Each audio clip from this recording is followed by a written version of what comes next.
এবার এশিয়ার দুই সফল দল জাপান এবং উত্তর কোরিয়ার বিপক্ষে মাঠে নামছে 5 বারের বিশ্ব চ্যাম্পিয়ন ব্রাজিল। 10ই অক্টোবর উত্তর কোরিয়ার বিপক্ষে এবং 14ই অক্টোবর জাপানের বিপক্ষে ম্যাচ খেলবে ব্রাজিল। যে ম্যাচকে সামনে রেখে ইতিমধ্যে 24 সদস্যের স্কোয়াড ঘোষণা করেছে ইতালিয়ান মাস্টারমাইন্ড কার্লো আনচেলত্তি। তবে স্কোয়াডে রয়েছে অনেক পরিবর্তন।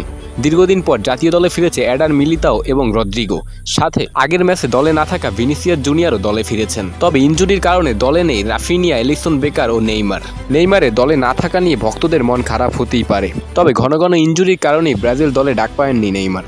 জাতীয় দলে খেলার জন্য এখনও পুরোপুরি ফিট নন নেইমার। তবে জাপান এবং কোরিয়ার বিপক্ষে কেমন হয়েছে ব্রাজিলের স্কোয়াড সেটি দেখে নেওয়া যাক। গোলকিপার পজিশনে রয়েছেন তরুণ 3 গোলকিপার বেনতো, এডারসন ও হাগুয়া সান্তোস। বর্তমান সময়ে আল নাসরের এই গোলকিপার অসাধারণ পারফরমেন্স করছেন।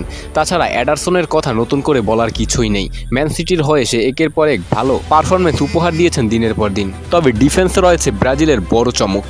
বর্তমান সময়ে যদি দুই সেরা ডিফেন্ডার বলা হয় তাহলে সবার আগে গ্যাব্রিয়েল মেগালাস এবং এডার মিলিতার নাম সবার আগে আসবে। তবে বহুদিন পর ভক্তরা এডার মিলিতা এবং গ্যাব্রিয়েল মেগালাসকে একসাথে ব্রাজিলের জার্সিতে দেখবে। তাছাড়া মার্কিনহোস, ভ্যান্ডারসন, ওয়েসলিরা তো রয়েছেই। মিডফিল্ডেও ব্রাজিলের রয়েছে দারুণ কিছু ফুটবলার। লুকাস পাকুয়েতা, ক্যাসমিরো, বুনো গুইমারেস, আন্দ্রেস পেরেরার মতো দারুণ কিছু ফুটবলাররা। কিন্তু অ্যাটাকিংয়ে রয়েছে ব্রাজিলের চমক, যেখানে বহুদিন পর জাতীয় দলে ফিরেছে রদ্রিগো, সাথে ভিনিসিয়াস জুনিয়র। তাদের সাথে রয়েছেন গ্যাব্রিয়েল মার্টিনাল্লি, ফাবিও উলিয়ান, ম্যাথুইস কুনহা ও ইগোর জেসুসরা। এখন দেখা যাক এই স্কোয়াড নিয়ে ব্রাজিলের এশিয়া সফর কেমন কাটে।